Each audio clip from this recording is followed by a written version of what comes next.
SIR শুনানি শেষ হওয়ার পরই 5 জেলার 7 জন এইআরওর বিরুদ্ধে পদক্ষেপ করল জাতীয় নির্বাচন কমিশন। এই 7 জন এইআরওকে সাসপেন্ড করা হয়েছে। পাশাপাশি জাতীয় নির্বাচন কমিশনের তরফে মুখ্য সচিবকে চিঠি দিয়ে এই 7 জন আধিকারিকের বিরুদ্ধে ডিসিপ্লিনারি অ্যাকশন অর্থাৎ দৃষ্টান্তমূলক ব্যবস্থা নেওয়ার জন্য নির্দেশ দেওয়া হয়েছে।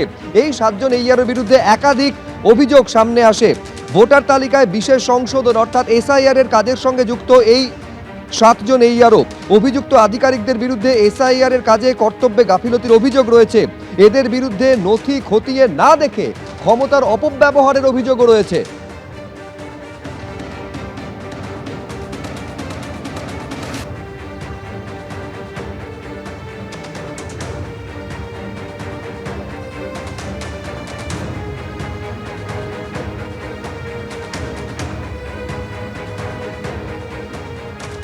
বীরভূমে ফের জার ভর্তি বোমা উদ্ধার। বোলপুরে বোমা ভর্তি জার উদ্ধারে চাঞ্চল্য। প্লাস্টিকের জারে 10টি তাজা বোমা রয়েছে খবর স্থানীয় সূত্রে। ঘটনাস্থলে পৌঁছে এলাকা ঘিরে বোমাগুলি নিষ্ক্রিয় করে পুলিশ। কে বা কারা এই বোমা মজুত করেছে তা খতিয়ে দেখছে বোলপুর থানা।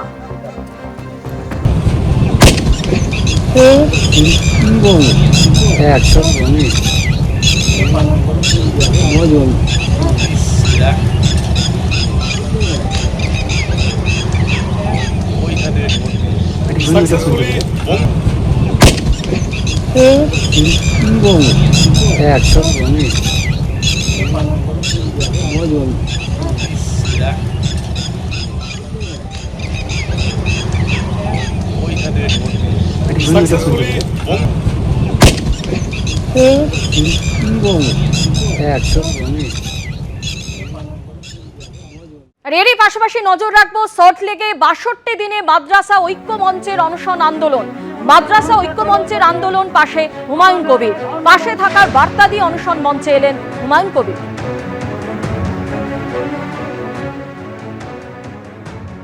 মমতা ব্যানার্জি এত মিথ্যাচার করেন মানুষের উপরে, সে শুধু মুসলিম বলে না, শুধু মাদ্রাসা বলে না, প্রত্যেকটা ক্ষেত্রে বাংলার মুখ্যমন্ত্রী মানুষের সঙ্গে প্রতারণা, মিথ্যাচার, নাটক মঞ্চস্থ করেন। আপনাদের যে ন্যায্য দাবি ওনারা কিচ্ছু করবে না। উনি ইচ্ছা করলে কালকেই তিনি তুলে দিতে পারেন, কথাটা উড্র করে দিতে পারেন, তাহলে আপনাদের সমস্যার সমাধান হয়।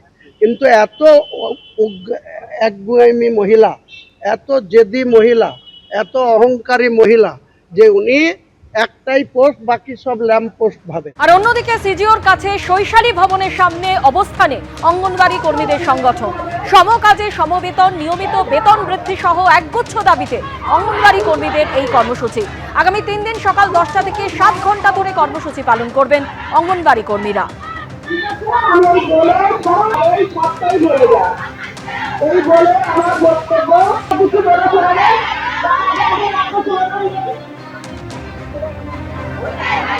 কলকাতার পাশাপাশি নজর রাখবো শিলিগুড়ির দিকে, যেখানে শিলিগুড়ি পুরসভা ঘেরাও বিজেপির যুব মোর্চার। চাকরির দাবিতে বিজেপির যুব মোর্চার এই কর্মসূচি।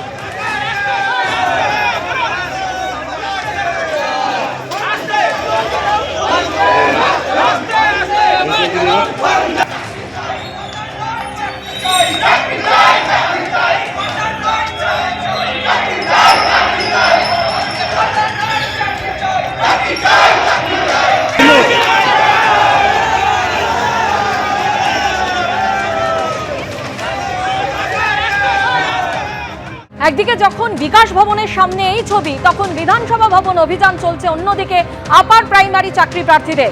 ডোরিনা ক্রসিং এর উপর রাস্তায় বসে পড়ে বিক্ষোভ দেখায় তারা। সুবোধ মল্লিক স্কোয়ার থেকে বিধানসভা ভবন পর্যন্ত অভিযান চালায় আপার প্রাইমারি চাকরি প্রার্থীরা।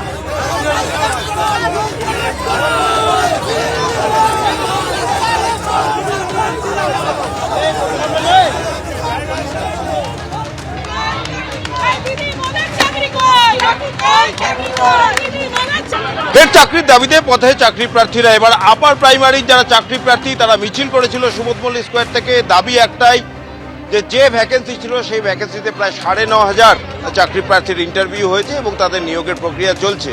কিন্তু এখন এরকম অনেকে আছে যারা ইন্টারভিউতে ডাক পাননি এবং তারাই আজকে পথে নেমেছিলেন। সুবোধ মল্লিক স্কোয়ার থেকে মিছিল করে তারা আসেন, বিধানসভা অভিযানে ডাক দিয়েছিলেন তারা, কিন্তু তাদের বক্তব্য পুলিশ তাদের মিছিল বিধানসভা পর্যন্ত যাওয়ার অনুমতি দেয়নি। তাদের একটি প্রতিনিধি দল তারা বিধানসভায় যাবেন এবং তারপর সেই মিছিল নিয়ে যখন তারা ডরিনা ক্রসিংয়ে আসেন সেইখানে এসে বেশ কিছুক্ষণ তারা রাস্তার উপর বসে পড়ে, যান চলাচল একেবারে স্তব্ধ হয়ে যায় এবং যারা চাকরি প্রার্থী তাদের যেটা দাবি যে 2022 থেকে তারা এই আন্দোলন চালিয়ে যাচ্ছেন, চাকরির জন্য লড়াই চালিয়ে যাচ্ছেন, কিন্তু এখনো পর্যন্ত তারা নিয়োগ পাননি। আর কতদিন অপেক্ষা করতে হবে? শিক্ষিত বেকার তারা যোগ্য এবং সেই যোগ্যতার নিরিখেই তারা চাকরির দাবি করছেন, কিন্তু এখনো পর্যন্ত প্রায় 9,500-এর ইন্টারভিউ হলেও এখনো এরকম অনেকে আছেন যারা কিন্তু নিয়োগ পাননি বা ইন্টারভিউর জন্য তাদের ডাকা হয়নি। তারাই আজকে আবার পথে নেমেছেন এবং তাদের নিয়ে কার্যত ধুন্ধুমার পরিস্থিতি।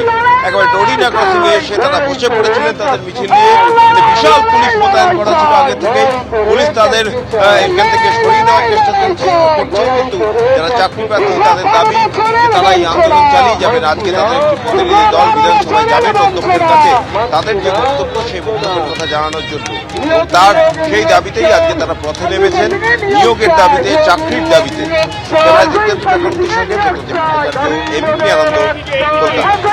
আমাদের দাবি একটাই, সেটা হচ্ছে যে আমাদের যে 5,401টা সিট বাকি রয়েছে অনগোয়িং প্রসেস যেটা চলছে, তার মধ্যে কমিশন প্রদত্ত 14,339টা সিটের মধ্যে 9,500 সিটের নিয়োগ হয়ে গিয়েছে।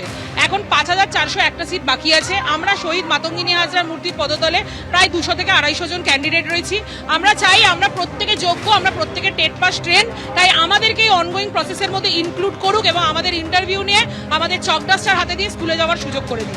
আমরা বাদ পড়ে গেলাম কেন? কমিশনের কাছে বলতে গেলে ওরা বলে যে টেকনিক্যালি প্রবলেম। আমরা বলতে চাইছি টেকনিক্যালি প্রবলেম হোক বা দুর্নীতি হোক, যেটাই হোক সেটা এখন বাদ দাও। এখন যে আমাদের জন্য যে 5,401টা সিট পড়ে আছে সেই সিটে আমাদের নিয়োগ দিয়ে নিয়োগ সম্পূর্ণ করো, এইটাই হচ্ছে। সেই সিটটা যেন ফিউচার ভ্যাকেন্সিতে কোনোভাবেই কনভার্ট না হয়, কারণ ফিউচার ভ্যাকেন্সিতে যদি কনভার্ট করো ওই সিট কনভার্টটাও বেআইনি। এবিপি আনন্দ, এগিয়ে থাকে, এগিয়ে রাখে।